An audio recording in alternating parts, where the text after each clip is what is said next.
Hey everyone, welcome back to Mike Brewing Beer.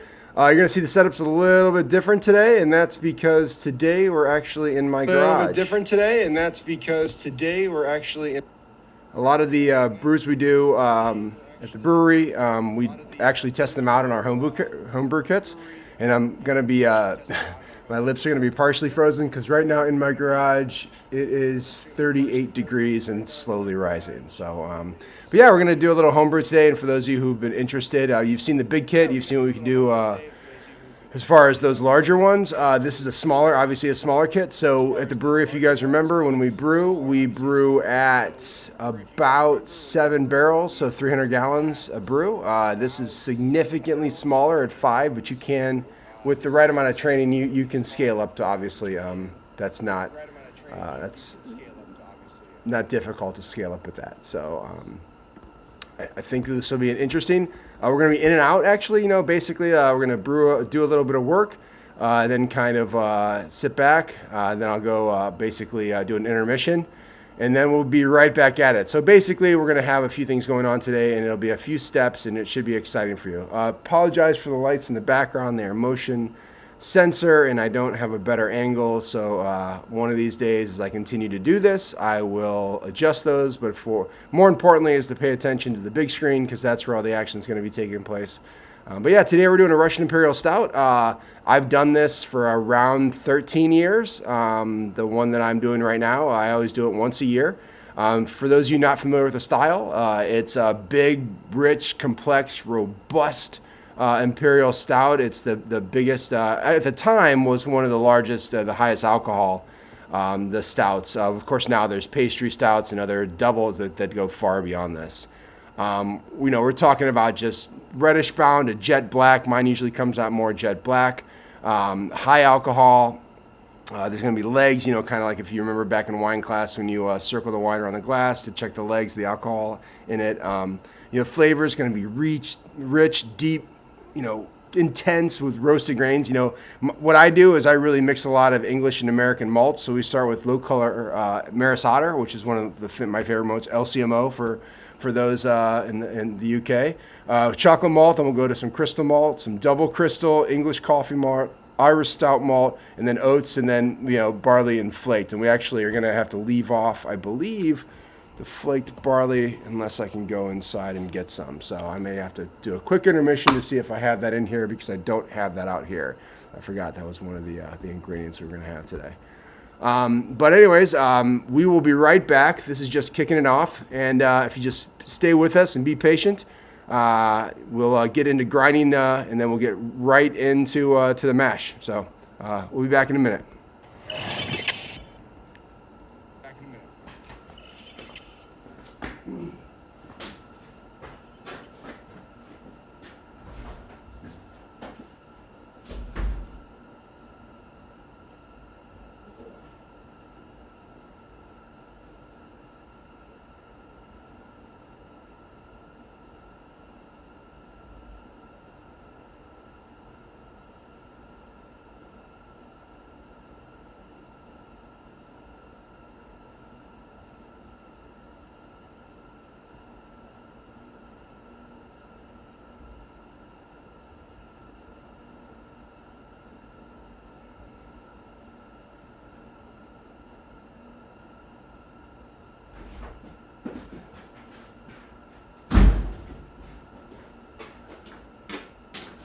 All right. I gotta figure out something to do with this guy. I don't know if I can do that or turn it off for now. Let's just turn it off.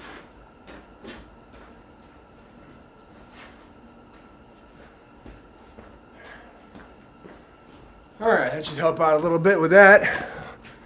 That other one's over there.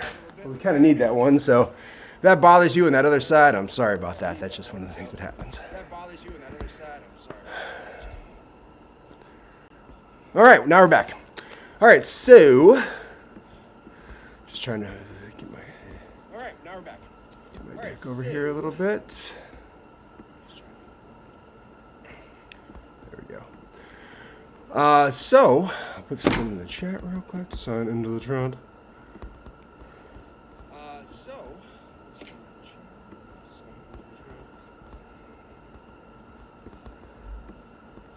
Why I'm not doing this?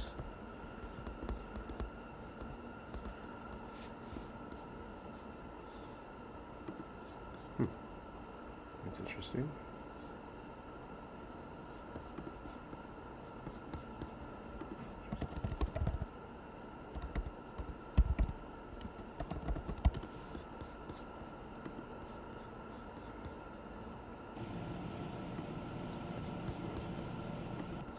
Sorry, everybody. We're just getting things sorted out here.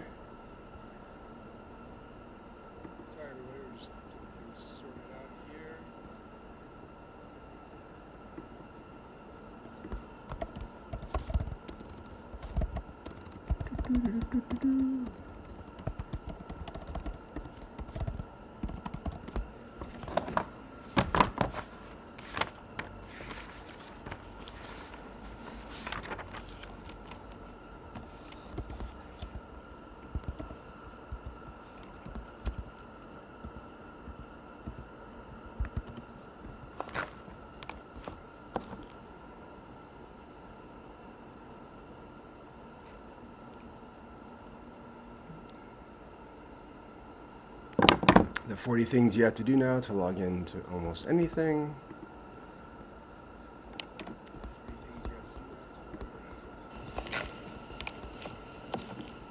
Alright.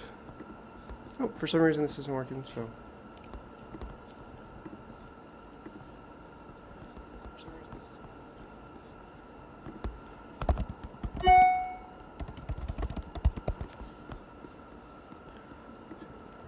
Alright, so I guess that does work.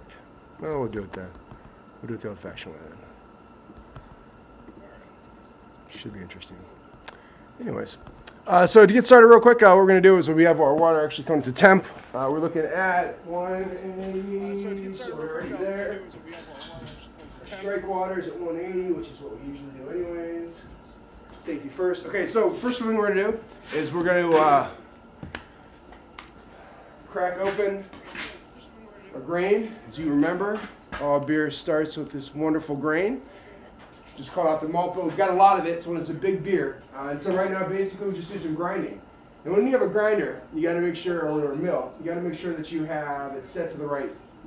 So you want to crush the grain to open up the endosperm inside where the sugar resides, but you don't want to pulverize it, because if you pulverize it, it's not going to be good for your home brew, right? So it's the same principle applies in production brewing, what we do at the brewery. So for this one, what we're going to do is we're going to go through and we're going to take all this grain and we're going to put it down. Now what I might do is I'm going to mute the microphone because this is going to be some loud screaming as the mill goes, not something you really need to hear. But it's always the first step in all grain brewing. Of course, all grain isn't the first thing you can do. You can do extract brewing, which is where you get usually large things like this. You seep your grains a little bit to get color.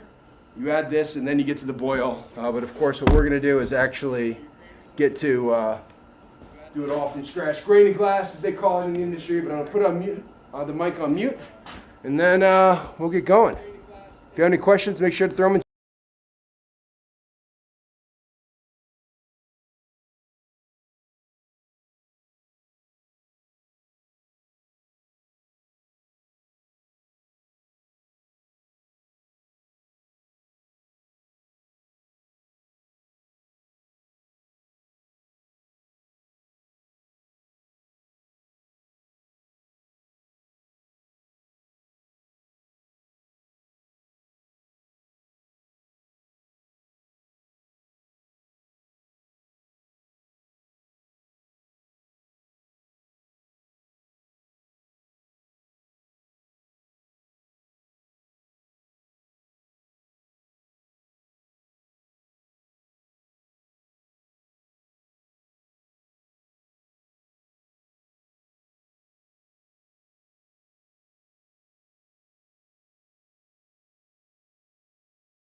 Now that was just actually about 9 pounds.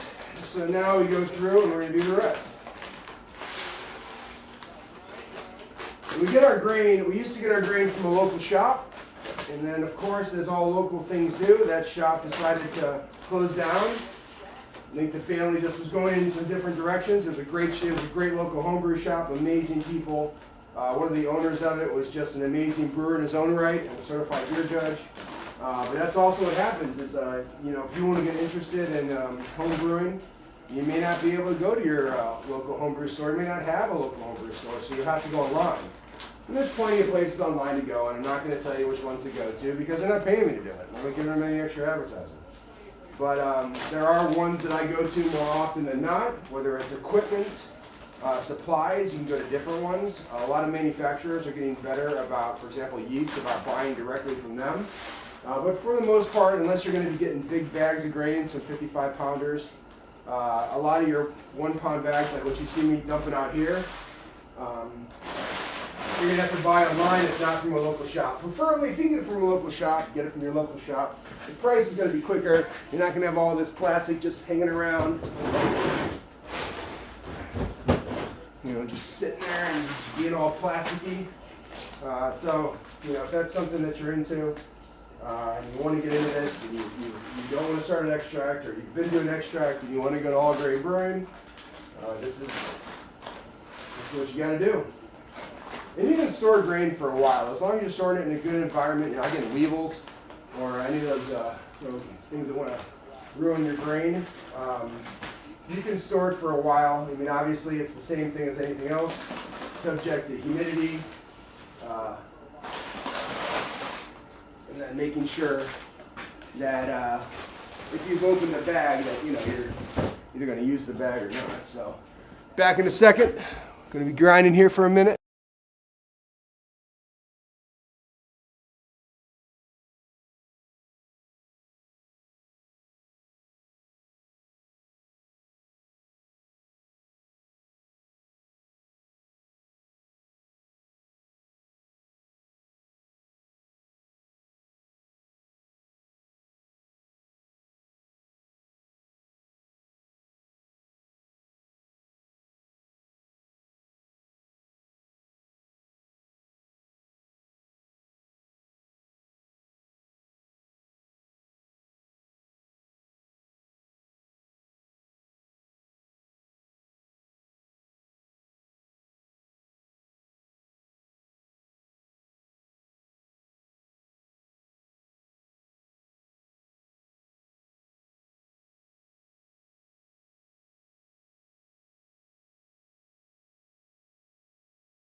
And there we go. That's what we got in there right now. We've got all the beer we can fit right now. So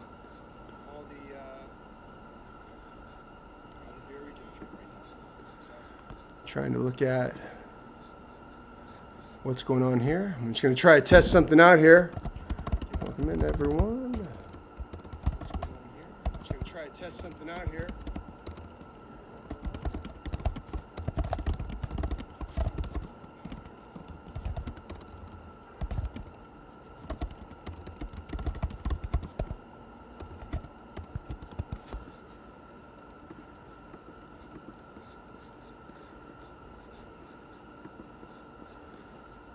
Alright, so that one's fixed. Now we just have that one. Alright, so right now we've got everything, and I'll show you the grain here in a minute.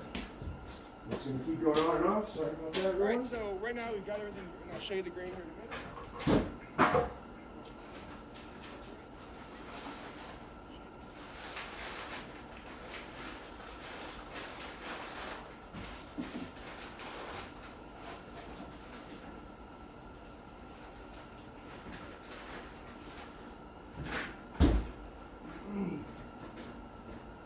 The original Imperial Stout can have a lot of IBUs or not. Just depends on the person brewing it and what you want to do.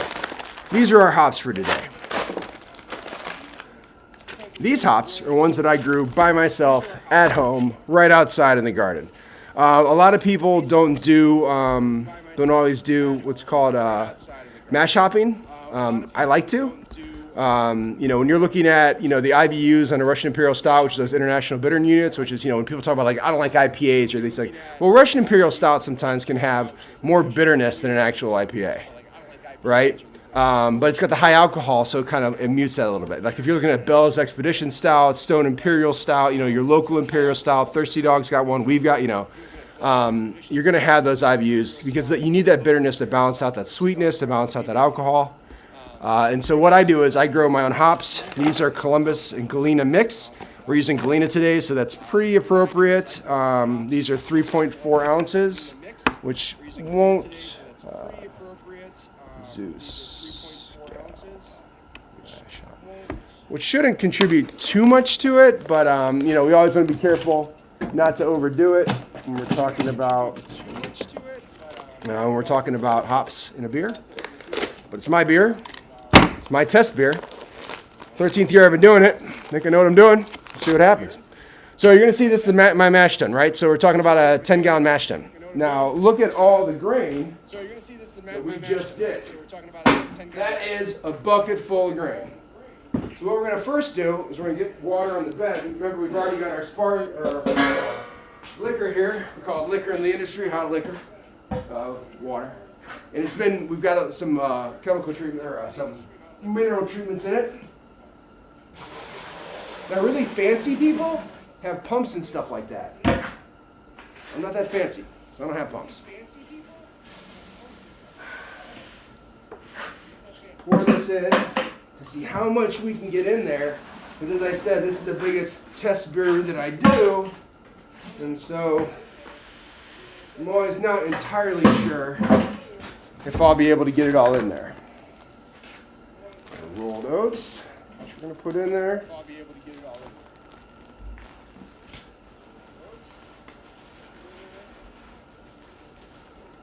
them all in there, just about a pound.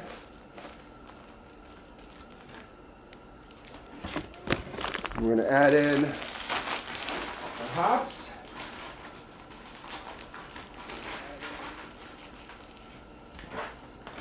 And let's do our water.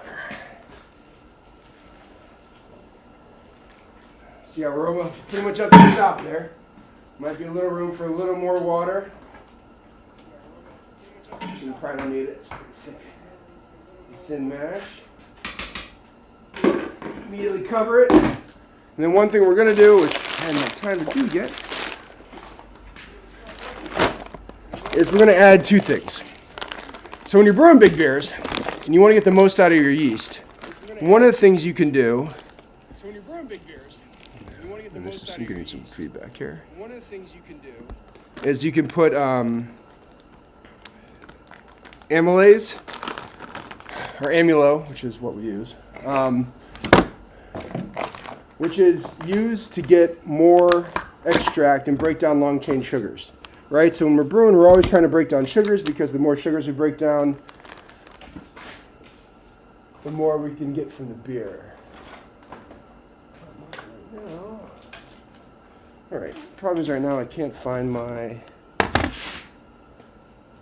teaspoon. None of that, so we're going to do hold on.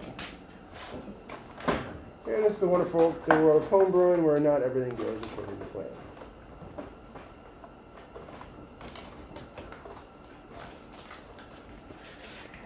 All right. So we're going to put in a teaspoon of that. We're going to dump that in there. And we're going to get the other chains, beta amylase.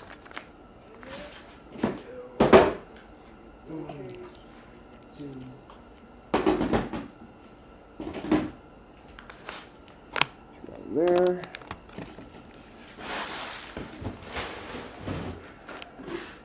Mix it up again.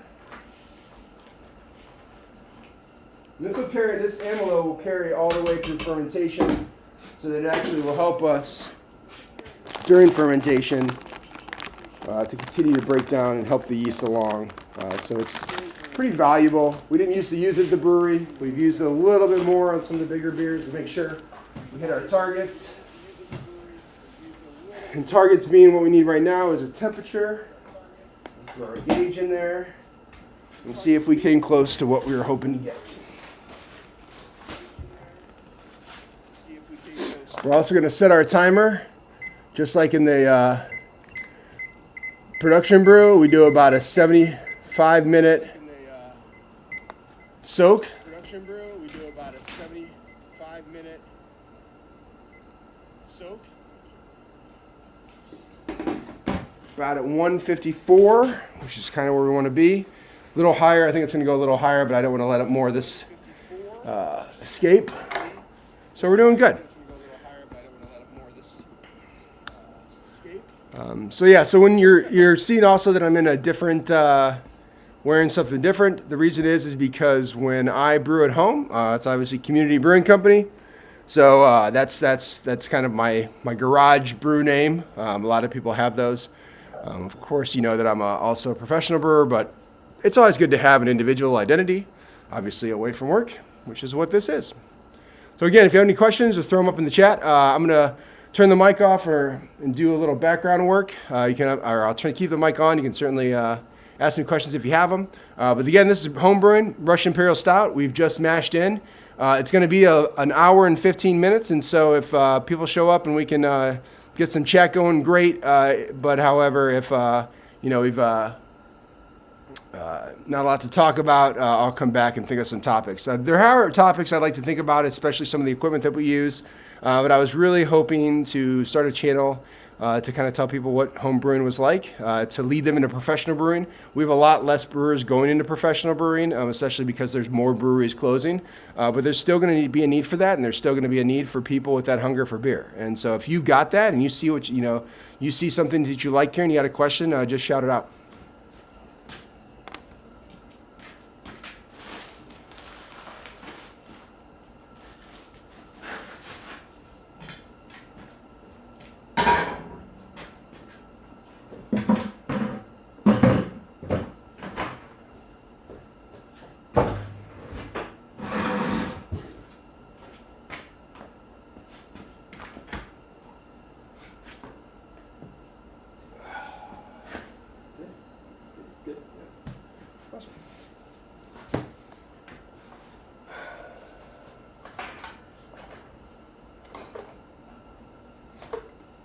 All right, where did you go, teaspoon?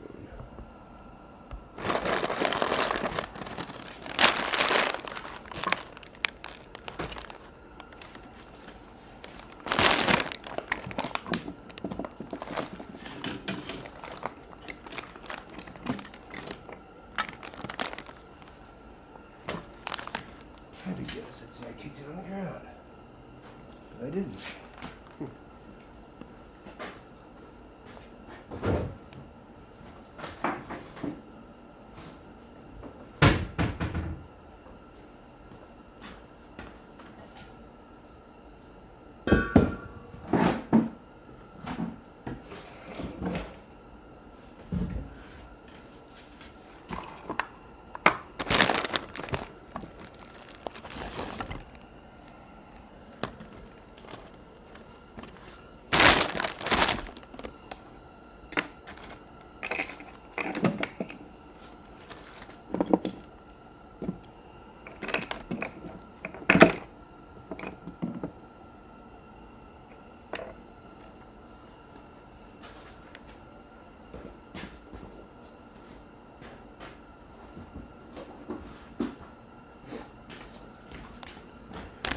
All right. Oh, we got to start the our strike water for the sparge, or sparge water. So liquor for the sparge. According to our calculations. Let's see.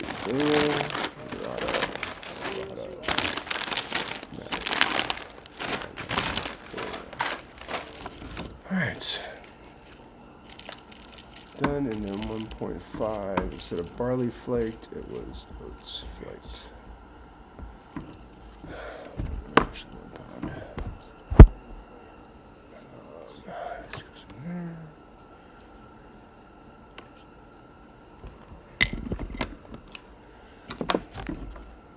Really got to work on notifications too when telling people that I'm live. I don't have any of that, so I need to figure that out. Really got to work on notifications too.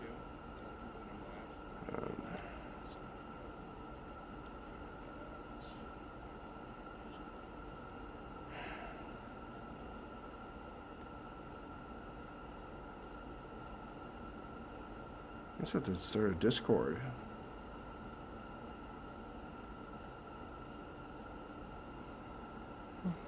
Who knows? We'll figure it out. So, oh yeah, for sparge water. Sparge water, we are looking at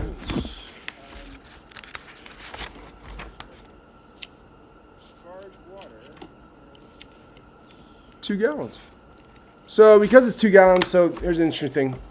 Because it says 2, we're going to do 3. The reason we're going to do 3 is because the temperature gauge on the my boil kettle over there only starts at 3. And so that's what we're going to have to start with. So we'll go up there and put some water in there. Get started.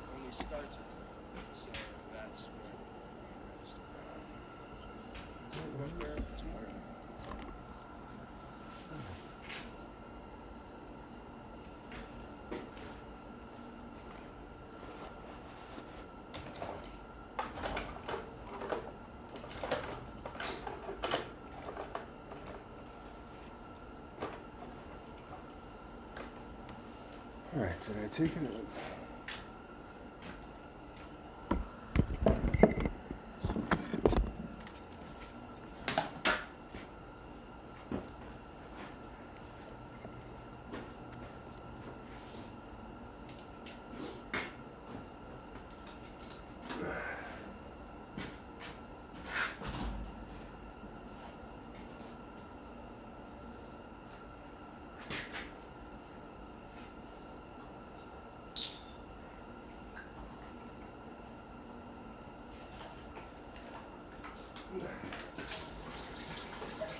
And all the water we use is water here from where I live.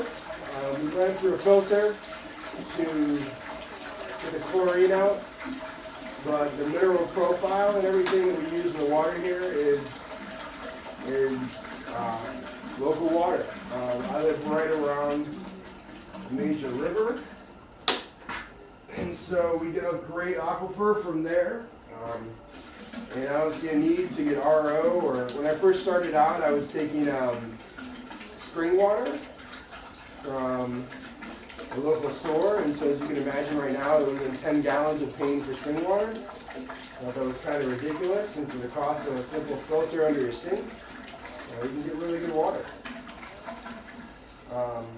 The brewery then, when we do this, can match, because I have the flavor or the mineral profile of my water tested.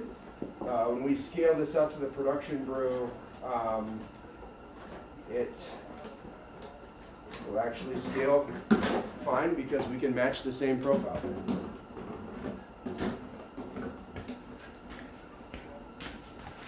Oops, what did I do? Cooked.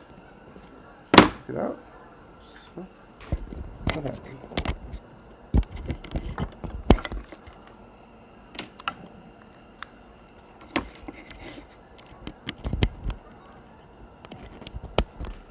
Huh. No idea what happened. Maybe you heard what I said, maybe you didn't. So yeah, obviously right there, the big one in the middle, that's our mash tun. We're mashing in, we're doing good. And then we'll got our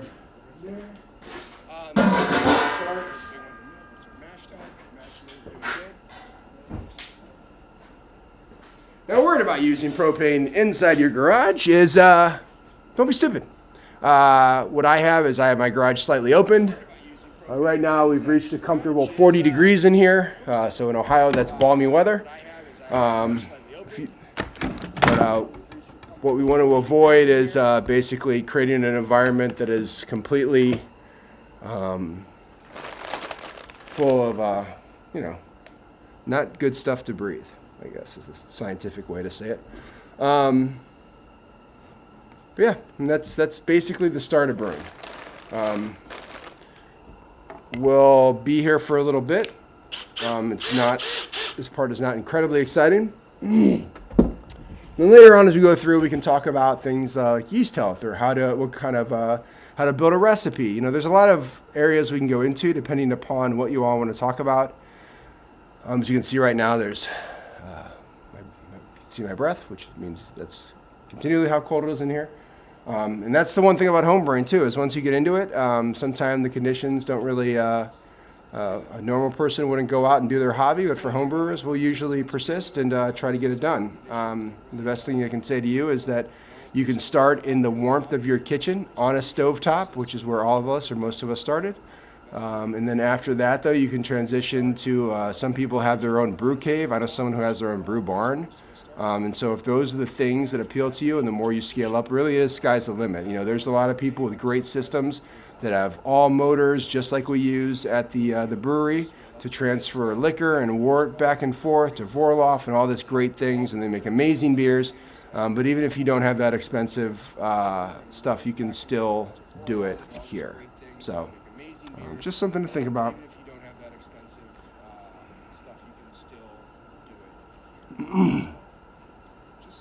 Let's see who's around on WhatsApp. But yeah, I don't even have a Discord either, so I should probably get a Discord. I think that's how you get followers, but who knows? Maybe you want to follow because you've been interested in homebrewing. Maybe you want to learn something more. Maybe watching someone walk down a grocery aisle. I don't know. Whatever people, there's something here for everybody. That's a great part about Kick. Maybe watching someone walk down a grocery aisle. I don't know. Whatever people, there's something here for everybody. That's a great part about Kick.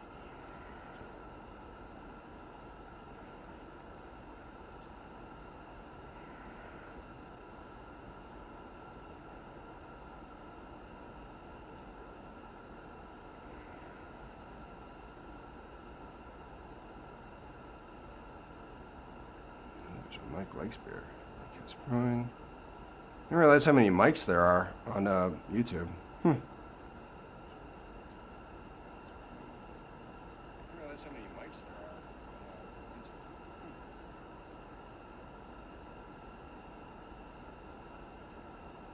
It's also a Mike Brewer. Well, we'll see what happens.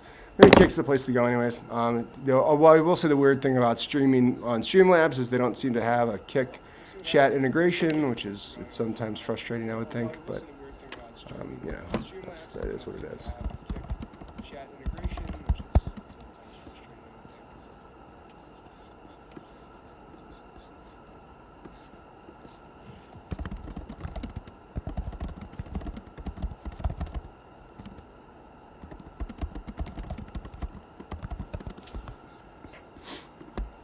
But yeah, so right now we've already mashed in. It's called mashing in when we crack the grain. We're soaking it at 180, so it's at 154 right now, which I'm gonna make sure to write that down. So we're at 154. We're gonna take our first measurement at 60 minutes, so that's 15 minutes soaking to see what our gravity is, and that gives us an idea of how the transferring of sugars is going, and then we'll see at the end what we get. And then as we transfer into the boil kettle today, we are looking at hopefully getting up at the end of the boil to a gravity of 1.159 for a hopeful alcohol of 11%. So we'll see. I noticed that I forgot a water, so I'm going to go get a water while we wait. Again, we are mashing in.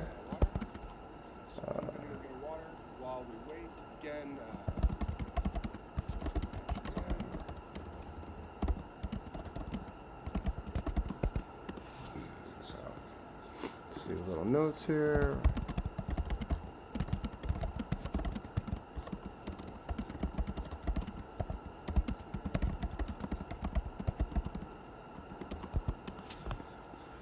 With that, I will be back in a second.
And we're back. Just in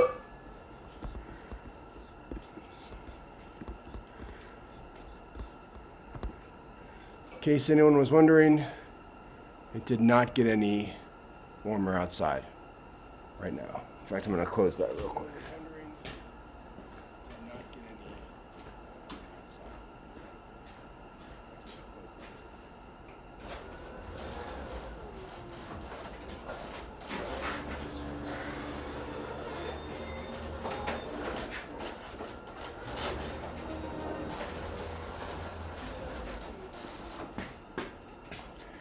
It's hard trying to strike a balance between having too much propane gases in your CO2 in your garage and staying warm. So that's what we're trying to do today. So what can we talk about? So I started homebrewing about 13 years ago, 12, 13 years ago.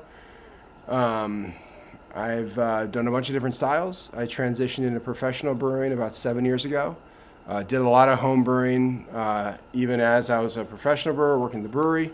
Probably have done less this year. No reason really, just that's how it happens sometimes. But awesome. Right now we're going to take a reading. Let's see how we did.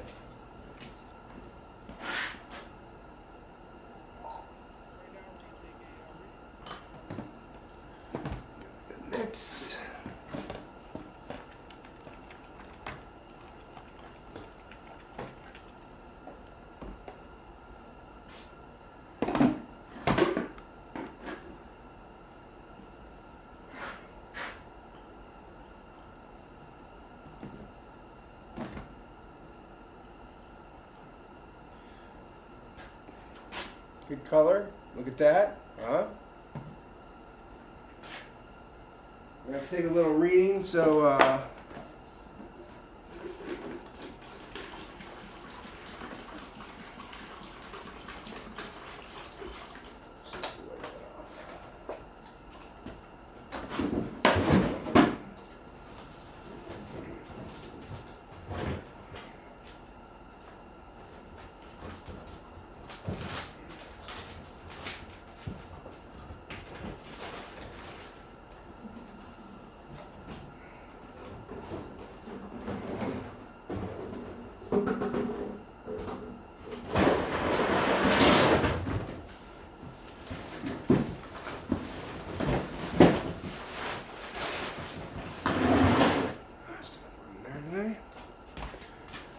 all right, so we got our reading over there.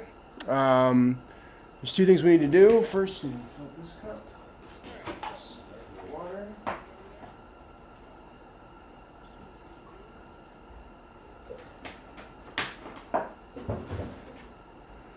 And so this is our 60-minute pH test. Reason we take pH in beer, and I said this before, is yeast is a very fickle kind of creature, right? And so yeast likes to have a specific environment, just as humans like to have a specific environment. And so how that comes about is that, try to shield that there, we need to make sure that the pH is in balance within an acceptable range. Really no different than when you have your own pH to make sure that it's in balance, right? And so that's one of the more important things, is to make sure that your pH is just as much in balance as to make sure that everything works well with you. The same is exactly true for yeast. So we're a little warm. We'll put that up there to go get a little cooler. The readings I have are instrument adjusted, so temperature adjusted. The difference is it's better to have a cooler, to test at a cooler temperature, closest to room temperature as you can, so that to get the most accurate reading. But there, of course, are a lot of instrumentation out there. If that's, when you really get into home brewing, if you're looking at hydrometers, I have a hydrometer, refractometer. Some people get something called tilt, which basically is an amazing device that fits inside a fermenter that walks you through fermentation to let you know when your beer's done. There's all types of things for home brewing. You know, if you don't want to get into what I'm doing, which are these moving grains back and forth and, you know, having a boil kettle and cleaning this out and cleaning that out, there's all ones. There's Brewmasters, there's Grainfathers, there's, I think Pico Brewing might still be out there. And so there's a lot of different devices depending upon how you want to approach all grain brewing. You know, for me, it's really about brewing the styles I like, having to do at home.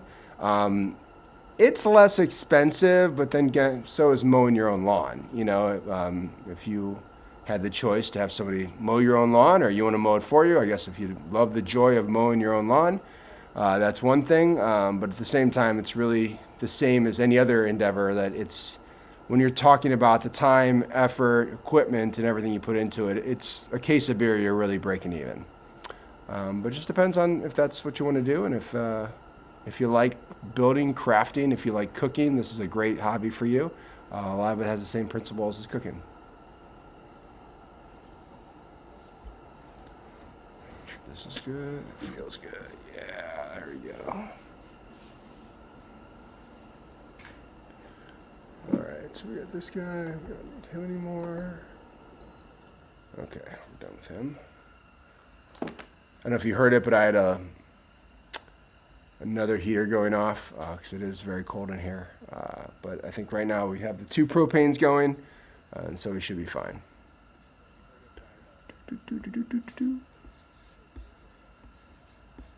And what I'll do is I'll probably stop streaming around, or just pause. I'm not sure how long you're allowed to pause, to be honest with you, on Kick. I'm not sure YouTube really cares. I do know that Kick cares. And if there's any other platforms I should be streaming on that you think would be a better fit for this content, I'd certainly appreciate any advice you have in chat. Again, you know, just trying to provide a platform for people who want to get into homebrewing. Kick obviously is for gaming, but then the IRL content on Kick is really building up, and I thought that looking what I saw, there wasn't a lot of industry work out there. There certainly wasn't someone showing you to walk them through their day as an electrician or a plumber. And I think brewing production is exciting because it's something that we can all, we're all fairly familiar with the end product, but we're not, you know, incredibly familiar with the process to get there. And hopefully this will give you a little bit more information about how we do that. You know, we're looking at temperatures. It comes into play, you know, the water chemistry, you know, depending upon what we put in there, how our pH right now, you know, which we can check. And so for checking pH, we use a pH meter. I'm not sure why I'm getting a halo effect, but that's probably just me. The reason we can use a lot of pH meters, there's a lot on the market. You can use a very expensive pH meter that breweries use. You can use this one. This one, there's a lot of obviously clones like it. It's one of those things you can get on Amazon where there's 40 different names for it. Lasts for about 6 months of calibrations before it just doesn't work anymore. So you kind of got to be careful with it. That's also something with a probe, is the more you use the probe, the more you should be looking at room temperature or closest there too. If you put it, for example, 180 degrees, 212 right out of the boil, you're going to have an effect not only on the accuracy of it, but you're just not going to get the readings I think that you're going to want. But no, it looks like we're getting some pretty awesome readings, and so I think we're going to be within range here. The range we're looking at is, at least at this point, is 5.1 to 5.3 on the pH scale. I think we're just going to hit, it looks like 5.1, and we hit 5.1. So awesome. So we're within range. We're on the low end, which is fine because we're going to be adding a lot of hops to this. Obviously, as I said before, hops increase that pH, and also we're going to add some yeast nutrient as well as some Irish moss, Warflock, which is also shown to increase pH in the boil as well. Send that back to where it came.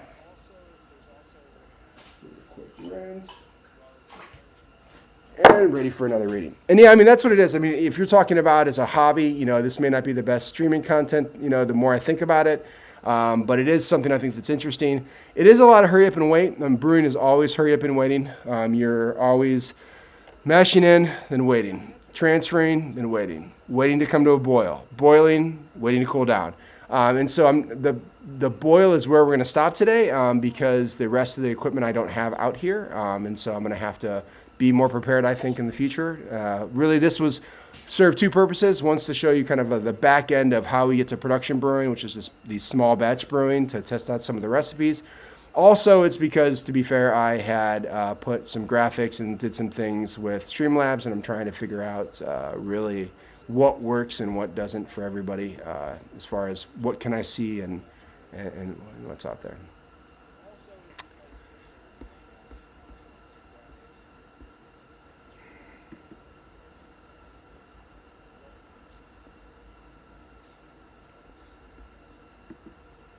So, but that's what we're doing. I think now's an appropriate time. We got 43 minutes left, unless you want to hear me ramble on for 43 minutes. Don't forget to put any questions you have in the chat. I'm going to go to intermission to test out exactly how long it is until Kick kicks me off.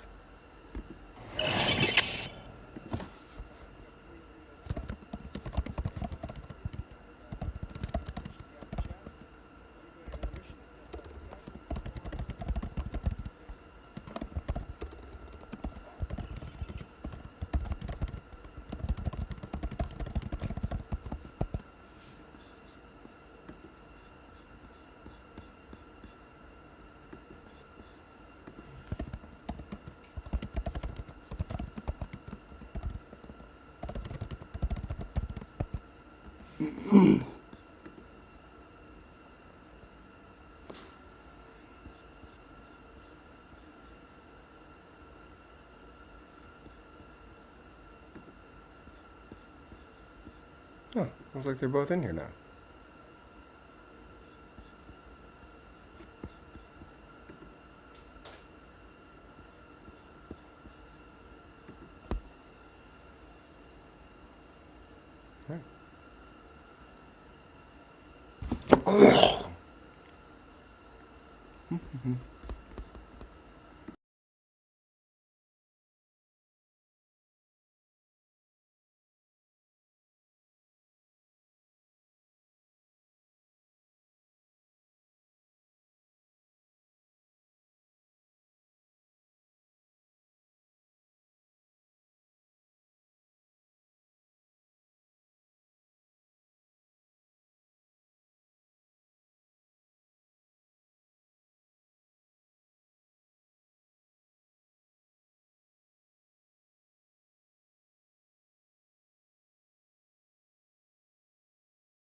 And we're back.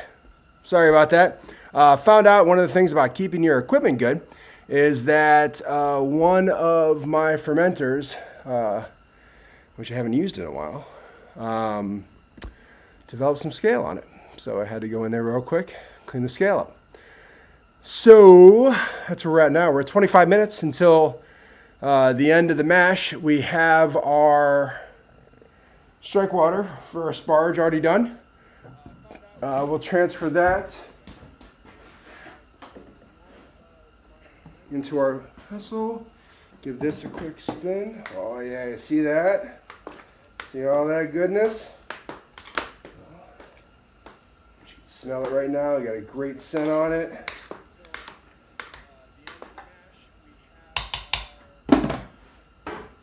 When you really like, breathe in, you got that great, just rich, chocolatey, roasted barley. And all those flavors are kicking right now. But yeah, once we start transferring, we'll take that off, and then you can see kind of how that system works and how basically what we do is basically fly sparging. So we will collect some wort, Vorloff it through to get some clarity on it, and then we will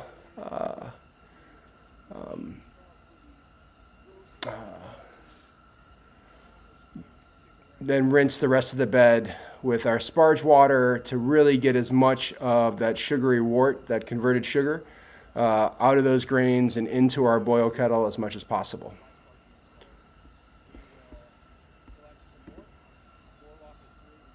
So.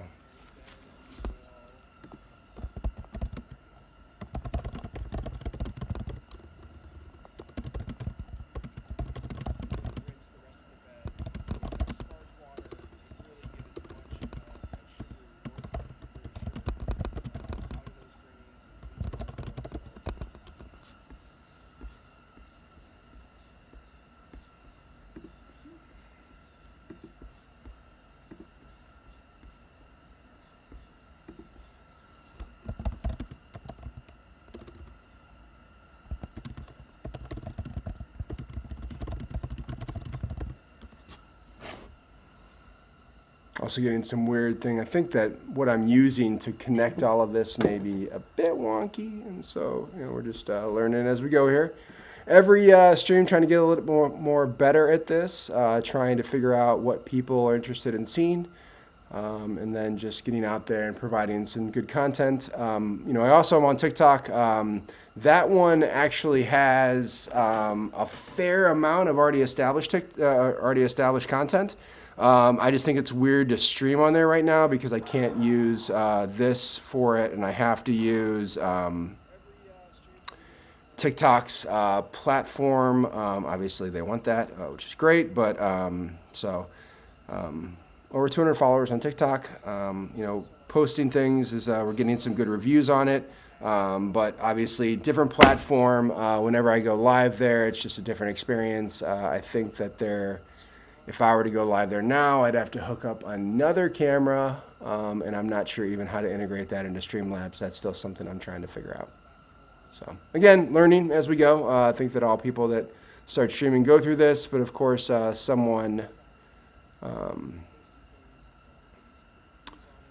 obviously, it looks like there's literally no support from Streamlabs on TikTok and only half support on Kick. Interesting. Looks like we might be doing another different streaming platform. But anyways, we'll do this for a little bit. We'll see, we're an hour into it right now, an hour and 14 minutes.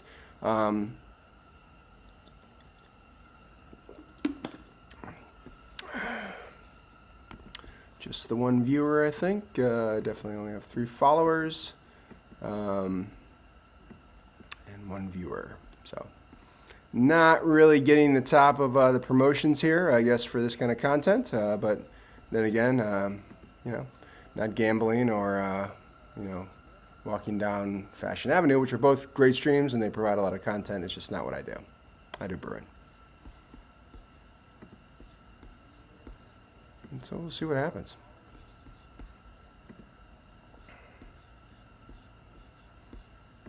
That's helpful. I can read from Kick, but I can't post in Kick. But if I post in Kick, it reads in Kick. So I don't know. Can't win there. It's almost like turning off multi-streaming might be the thing for that. There it is. There we go. Yeah, 'cause I can't read chat while I'm in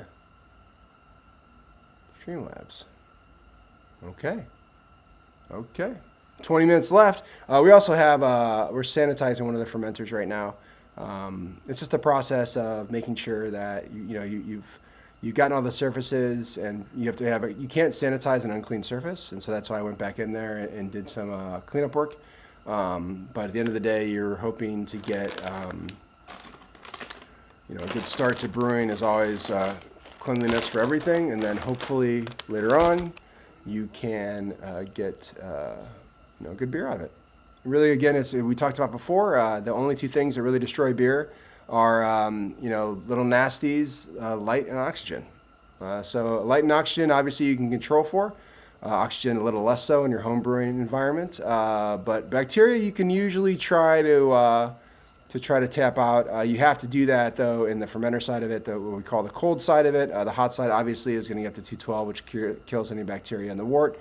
But then again, if you're putting clean wort into an unclean vessel, you're still going to get those bacteria that provides things like acetaldehyde, which is an apple flavor, dimethyl sulfide, which is kind of a corn flavor.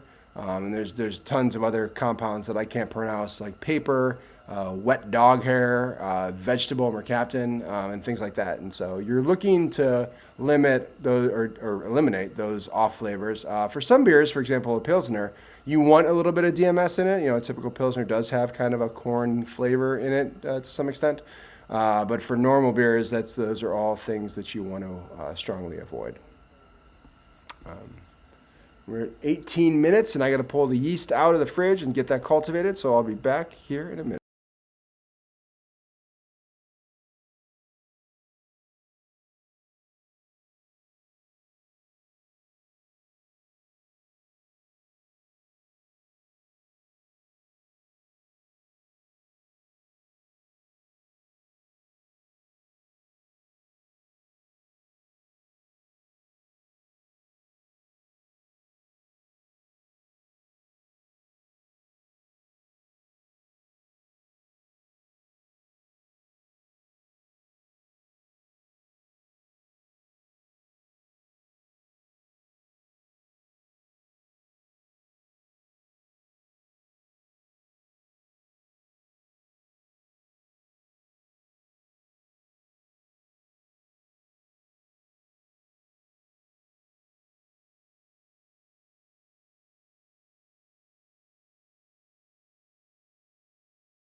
Well, we're just getting up to temp right now.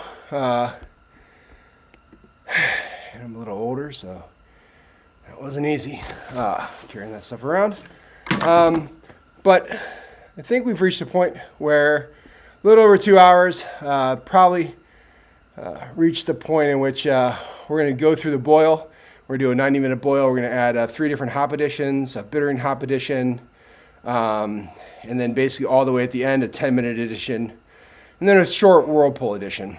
That's pretty common for this. Then we're going to put it in the fermenter, and we're going to ferment it probably around 68 degrees. And it'll probably take a couple weeks to get to where we want it to be. But that's the first part. I think one of these times I'll catch up and start it at the boil and just kind of we'll walk into the brew day together. But yeah, no, it's been great. I appreciate everyone who stopped by. Like I said, we're gonna, every Sunday I'll either brew from the brewery, the production brewery where I work at, or I will be brewing homebrew or some of the test batches that we do, or if there's a calling for it, if there's certainly interest in it, we can just talk beer. And really it's about making beer. Obviously, this is not a channel promoting alcohol or those kind of issues. This is really about promoting a process of production, something that, at least in my state of Ohio, a lot of people are doing. We're having breweries open and closing, but we always need new brewers and new people interested in the craft. And that's kind of where I wanted to make a home for people, because it was something that I didn't see in social media to a large extent. There are some people that are doing it, but more on the professional side. But for kind of getting home brewers out there and getting them interested in this and doing this at home and from their garages or wherever they want to do it from, I think that, it'd be one of the things. So if you like what you see, hit the follow button. If you have an interest to get in home brewing, you can always, I'll have a Discord up here pretty soon. And so until then, I think, it's been a great day being able to hang out with everybody. And thanks everyone who stopped by during the stream. But other than that, I think we're going to call it a day as I wait for this boil to come, because we've got a lot of work to do in the back end. And I realized in this part of brewing, at least, I'm kind of in the wings a lot more than you probably want me to be. But again, join in next time. And if you like what